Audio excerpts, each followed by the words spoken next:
6th of November 2016. In the previous Dharma talk, I emphasized that when you want to realize the experience, we have to put aside our preconceived idea or our preconceptions. Similarly, if one wishes to understand meditation, such as mindfulness meditation, they also have to keep aside their preconceived ideas, their expectations, or whatever opinions they may have. If you do have learned other ways of meditations, you may also have to put it aside. Even if you have experience in this way of meditation, you also have to put aside your past experiences. So in other words, you think up the meditation as if this is the first time.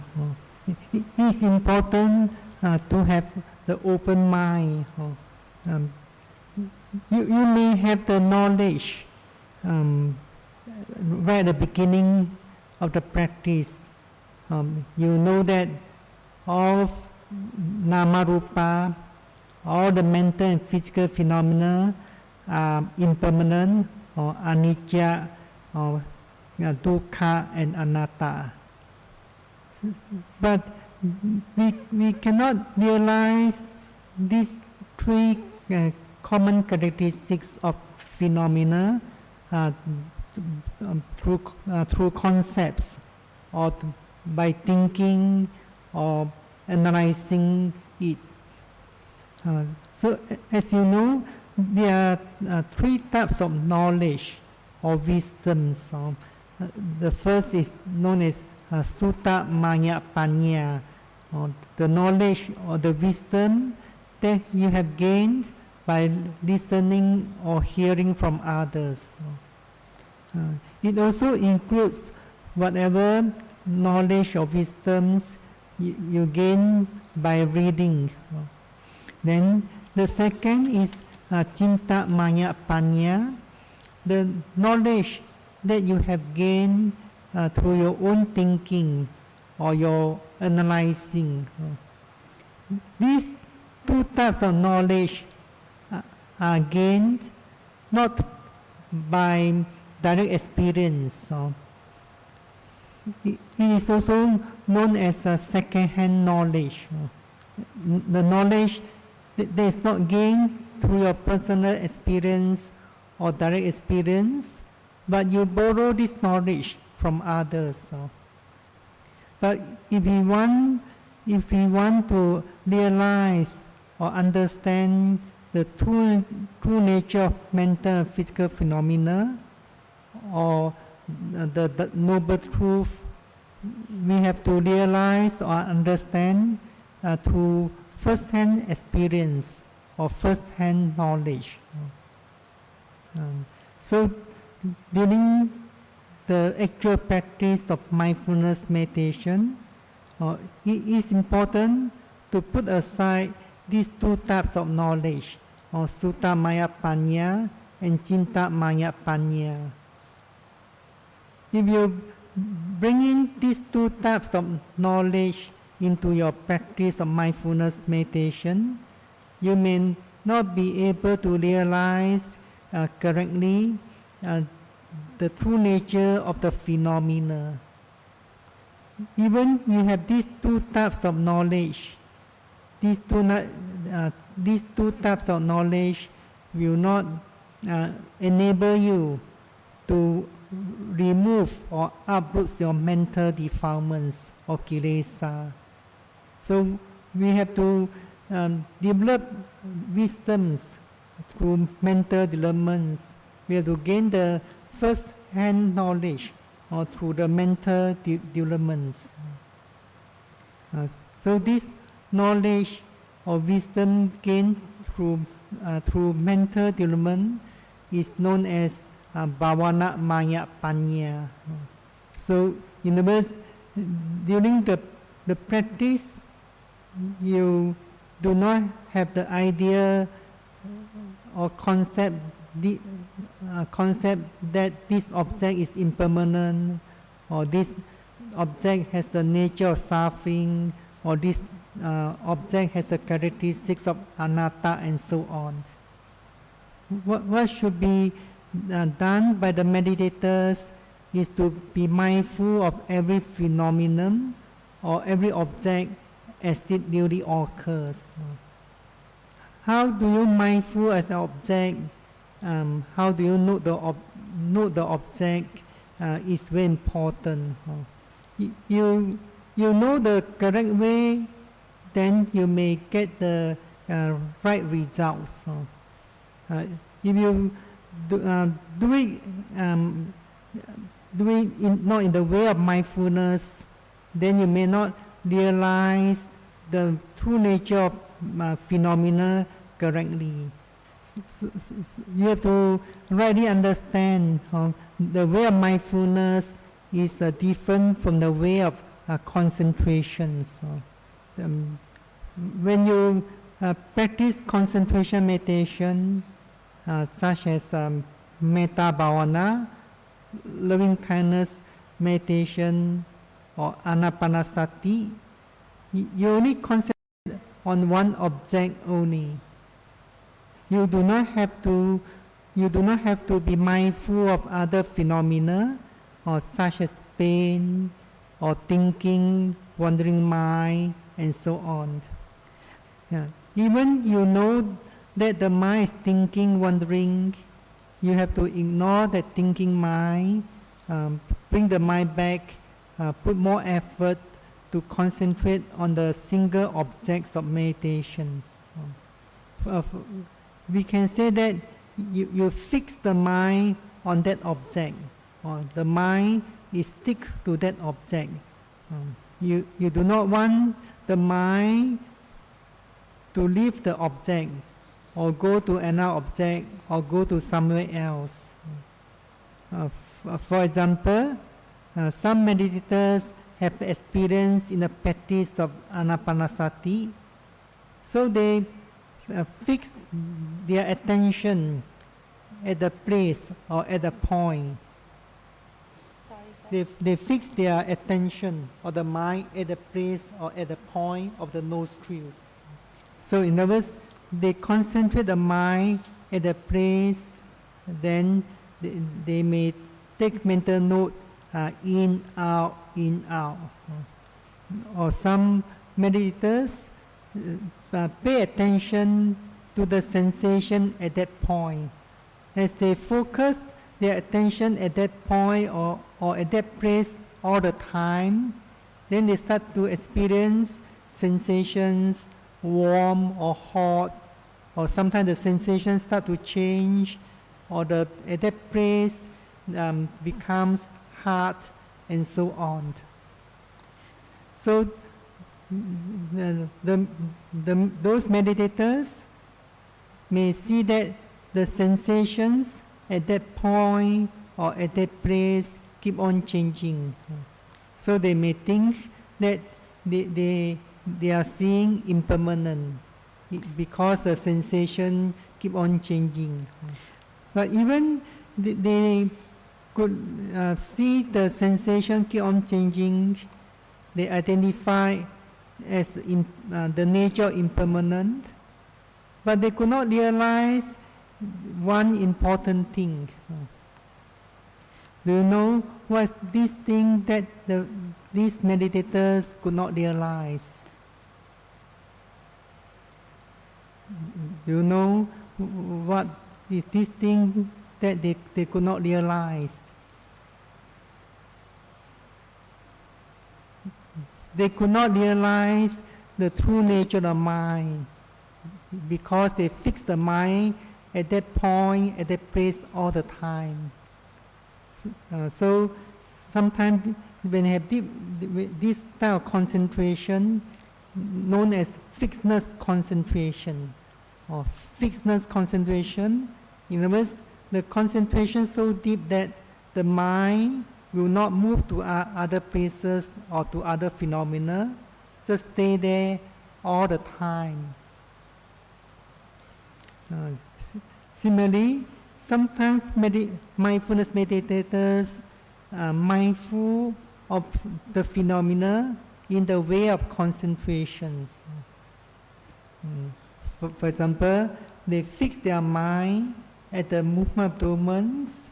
They do not allow the mind to go to another object or the thinking mind, even the other object is very dominant, or the thinking mind is very obvious. Or they fix their mind on the movements of the foot during walking meditation. So they mindful or pay attention to the movements of the foot, lifting, pushing, dropping, lifting, pushing, dropping. So this single mind is following the process of movements, process by process. So they only realize that there's only one mind that's mindful of these processes, various processor movements, or there's only one and the same mind is being mindful or being aware of other phenomena, the thinking, pain, and so on. So they may be able to realize the true nature of the object, but it's difficult to realize the true nature of the noting mind as it is. So it's important to understand the guidelines and the technique of the mindfulness meditations. So how do you mindful of your object?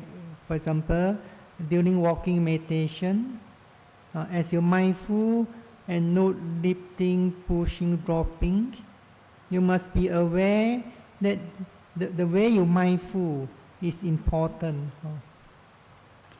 So do you focus your mindfulness at the feet, then only start to move, or how do you do that? So how do you mindful your movements? Do you focus your attention there at your heel, then only start to move, or how did you do that? So you have to become aware that the foot is there's a lifting movements. Then you only can be mindful and know it or label it. In other words, the object must be arising first, then meditators can mindful and know it. If the object doesn't arise, then meditators cannot be mindful. Meditators cannot be mindful an object that he or she is expecting to arise. He cannot mindful an object expecting to arise. We also cannot be mindful an object that had disappeared. When an object had disappeared, then what will happen to that mindfulness or the noting mind? Does the mindfulness stay there waiting for another object to arise? Actually, the mindfulness also disappear because the object had disappeared. So at the beginning of the retreats, meditators may not be able to see the process of the mindfulness or the noting mind clearly. Sometimes they also could not see the whole process of the object clearly.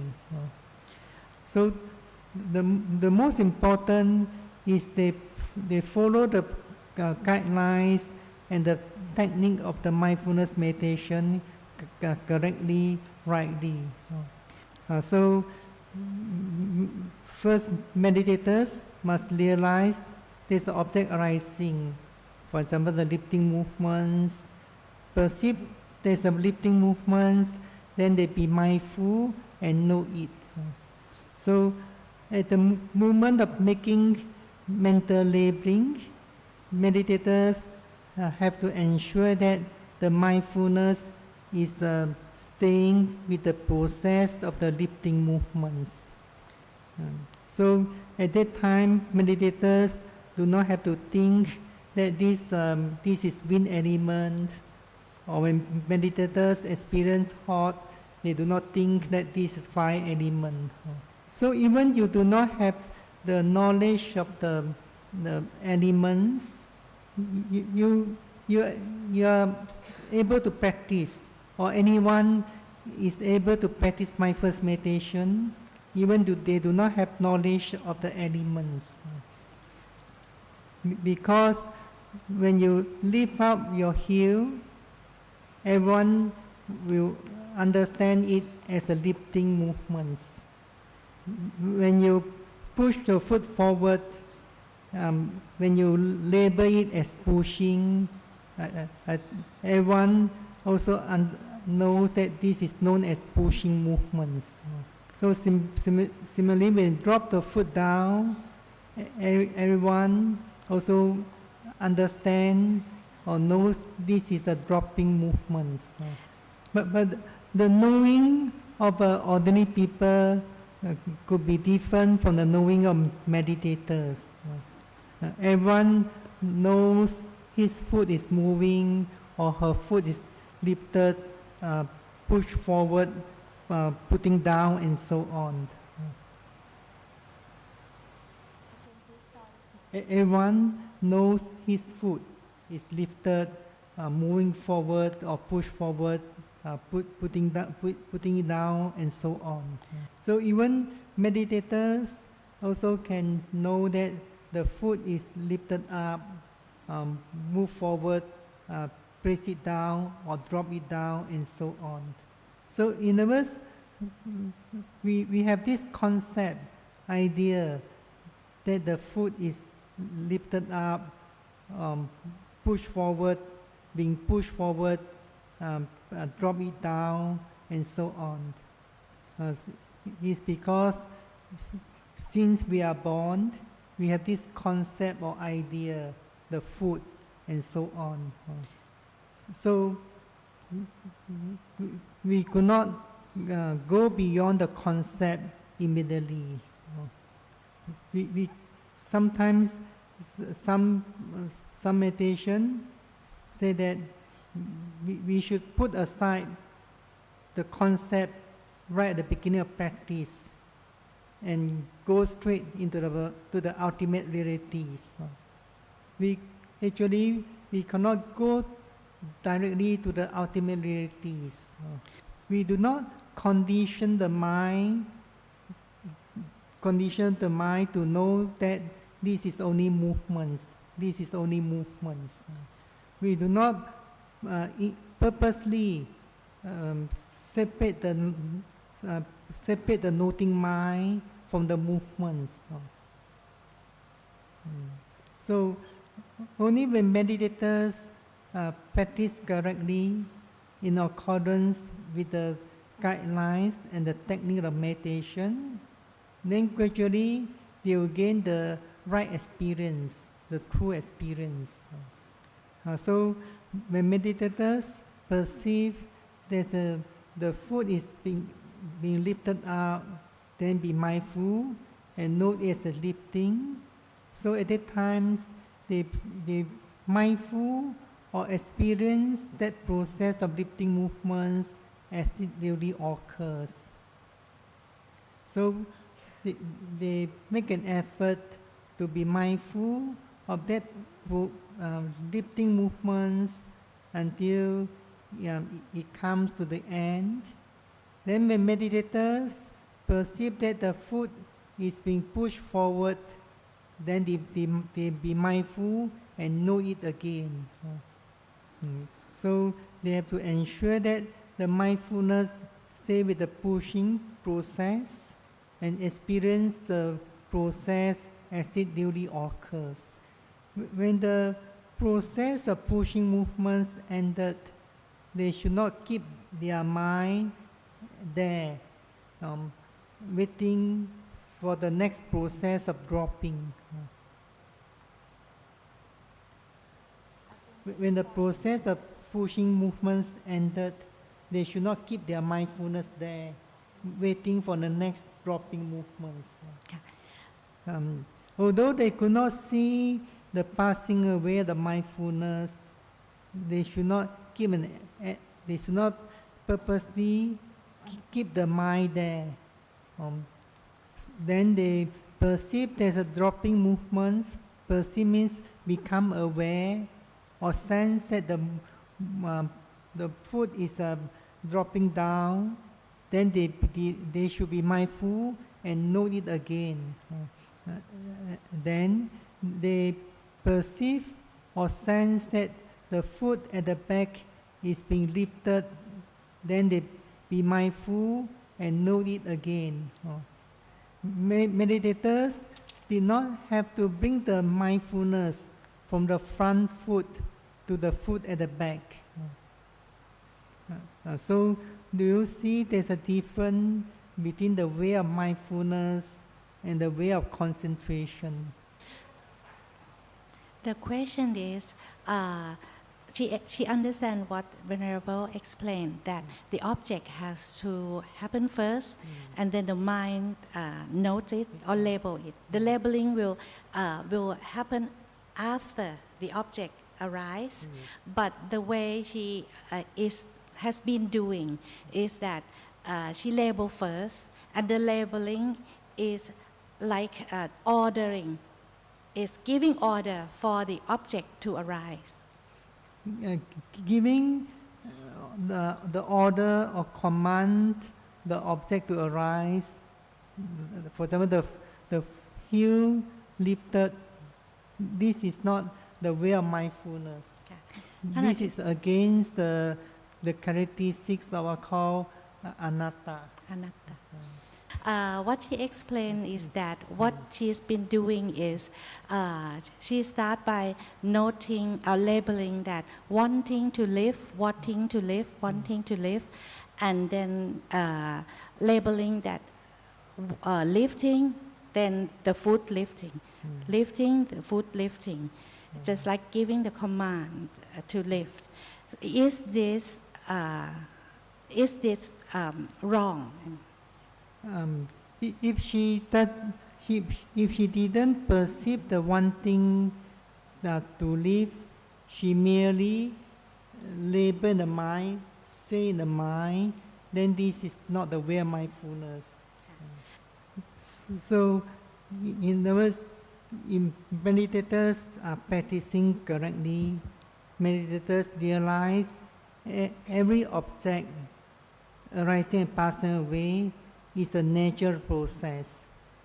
The arising of intention is also a natural process. There is no self or I behind the intention.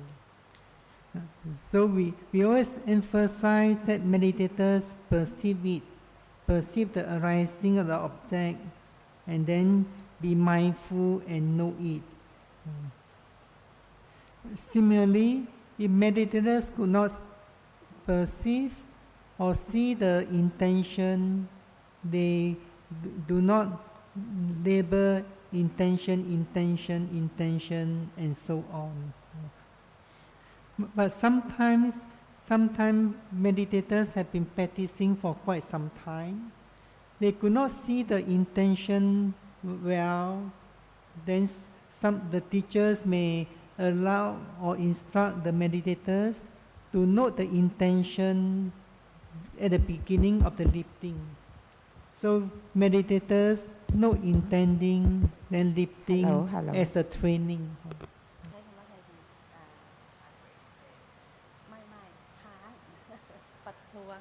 What she is explaining is that what she think is there must be intention, which is a kind of commanding mind that is commanding the lifting to happen, and then the lifting following the mind. Instead of what the intention is there, but if the mindfulness and concentration are not strong, meditators actually cannot perceive it. yes. They may be mindful based on what they understand in theory. Actually, I think there is a kind of confusing between the chanta and the cetana. Yes, that's confusing about chanta and cetana. The cetana is there, but if your mindfulness and concentration are not yet strong enough and gain some experiences, meditators cannot perceive it clearly. So we do not mindful based on theoretical understanding.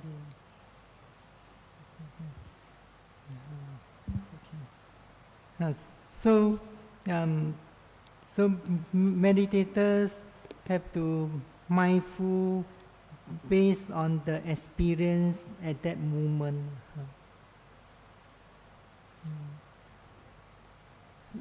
For example, sometimes some meditators say they send the mind to the object, or they send the mind to the movements, or they send the mind to the painful sensation.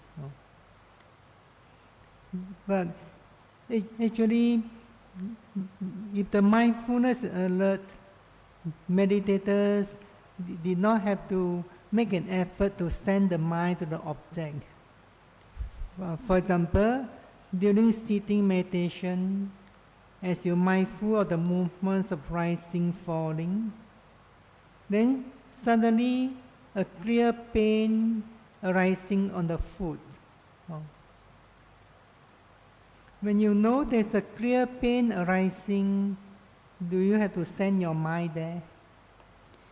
You don't have to, because you know there's a pain there. We can say the mindfulness already appear at the pain there. But because when you know the pain is there, the knowing is not attentive. Sometimes the knowing is not attentive. That's why you have to make an effort to know it, to keep the mind with the pain. If the pain is the strongest object, you have to make an effort so that the mind will not go to somewhere else, or stay with the strongest object. Similarly, when you're mindful of the pain or the movements of rising, falling, then you realize that the mind is thinking. When you realize that the mind is thinking of something, do you have to send your mindfulness there? So when you know there's a thinking, we can say that the mindfulness is there. But sometimes the mindfulness is still weak, so you have to make an effort to know it, so that the mindfulness can perceive the actual process of the thinking. But sometimes some meditators are mindful of the rising, falling movement abdomens. As they are mindful of rising, falling movement abdomens, although they know there's a thinking, but they think that the mindfulness still with the rising, falling movements. This is because the mindfulness could be not active, not alert, or they exercise too much control over the mindfulness.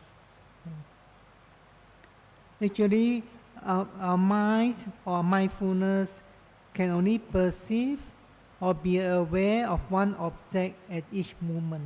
But when the mindfulness is not matured, concentration is not yet deep enough, meditators are not able to mindful of one object at each movement.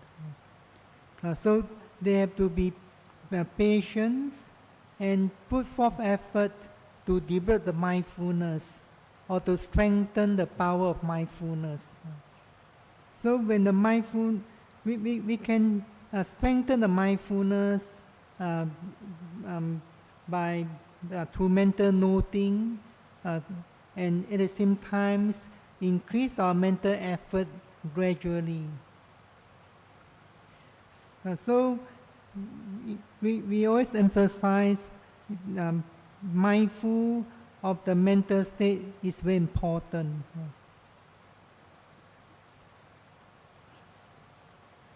Mindful of the mental state is very important.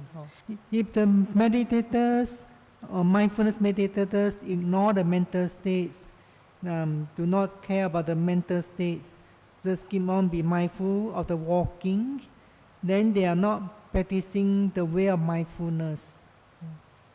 So meditators need a lot of patience to deal with the mind, to deal with your own mind. So when meditators are mindful of any mental states, they should not have the desire to stop it or to get rid of that mental states. They should train themselves to be mindful of every mental state as it really occurs. So, in other words, the golden rules of this practice is see it as it is, or be mindful and know it as it really occurs. We do not force ourselves to be detached from the object, or not to react to the phenomena and so on. So sometimes mindfulness meditation is also explained as a non-reactive or non-reacting awareness. So sometimes meditators remind themselves not to react to certain mental state or to the pain. Actually, non-reacting or non-reactive is an experience of mindfulness meditation, is a result of mindfulness. We cannot turn the experience into the technique of meditation. We cannot turn the experience, make it into a technique of meditation. So in other words, this non-reacting is a result of mindfulness or an experience of meditation. So we cannot turn this experience so that it becomes a technique of meditation. We cannot turn it to be. We cannot change this experience or turn this experience into a technique of meditation. For example, you hear noise during meditation. You may have the tendency to react to it, feeling very frustration or even angry about a meditator who is making the noise and so on. So you are reacting to it. Then some meditators remind themselves not to react, not to bother about this sound, then keep on mindful of the steps or the movements. So they understand from the instruction or from the book that they should not react, they should practice non-reacting mindfulness or non-reactive awareness. So this becomes like suppressing the mind. But if the meditators know the way, then they should be mindful and note hearing. If the noise or sound is distracting or caught her attention, then they should be mindful, note hearing. If there's an aversion towards that noise or aversion towards that meditators who make the noise, then they note aversion, and so on. So if the meditators is able to mindful and note attentively, precisely, whatever happening at that moment, do you think the meditators will react to the noise or to the sound? Do you think the meditators will react to it? If the meditators can mindful and note what is happening at that time, like hearing, or there's aversion, dislike, and so on. So the meditators will not react, because when he or she is mindful, then they realize the hearing as it is, or they realize the mental state of this aversion or dislike as it is. So mindfulness meditation is not really complicated. It's quite straightforward. Meditators only need to be mindful again, and make mental noting or labeling whenever it's possible. If there's no noting or labeling, the mindfulness may not be attentive, precise. If there's no noting, then meditators may not be able to report what object he or she was noted, or sharing his experience with other meditators, and so on. Again, please. If there's no noting, meditators will not be able to report to the teachers what object was noted, and so on. They may not be able to share the experience with others. So in other words, if there's no noting, then meditators, if the meditators want to tell others what he or she was mindful, then she must make an effort to remember it in the mind, to remember the objects in the mind, to think of the object and keep it in mind. So the mind may have to keep on thinking, remembering what movements, and so on. But when we make mental noting, labelings, the purpose is to direct the mind to the object or to the phenomena and experience the object as it is. So at the beginning of the retreats, and when the mindfulness concentration and is not yet strong enough, meditators need to note or label whenever it's possible. So if you practice correctly in accordance with the guideline and the technique, then you may be able to realize the purpose of mindfulness meditation.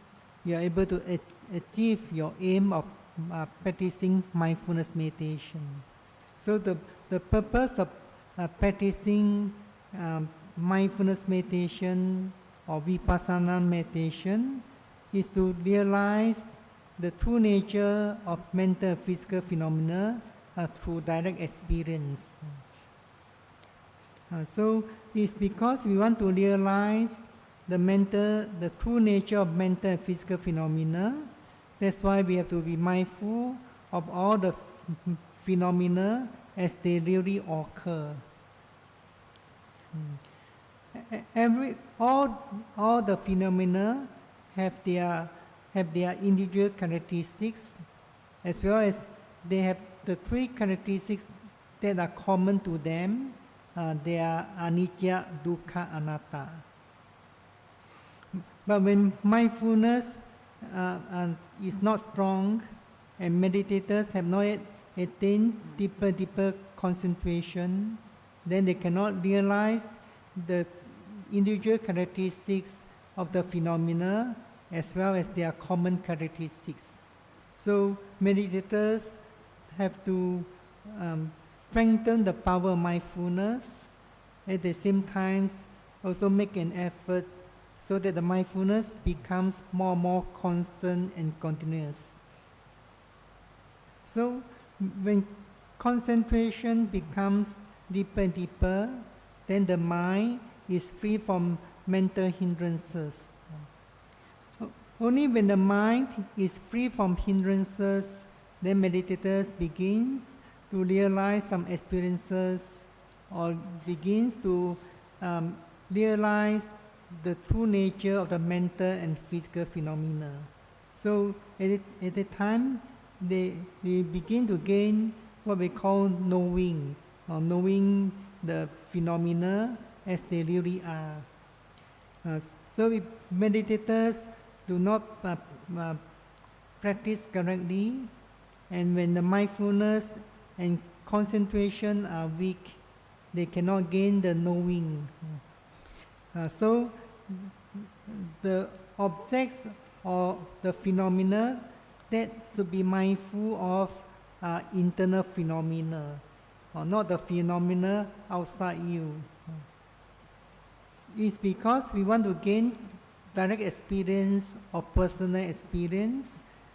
That's why we have to be mindful of our own mental states and physical phenomena. In other words, we have to be mindful of the five aggregates of clinging as they really are. But in the practice of samatha bhavana or concentration meditations, concentration meditators want to attain deeper and deeper concentrations. And so they have to concentrate the mind on one object only.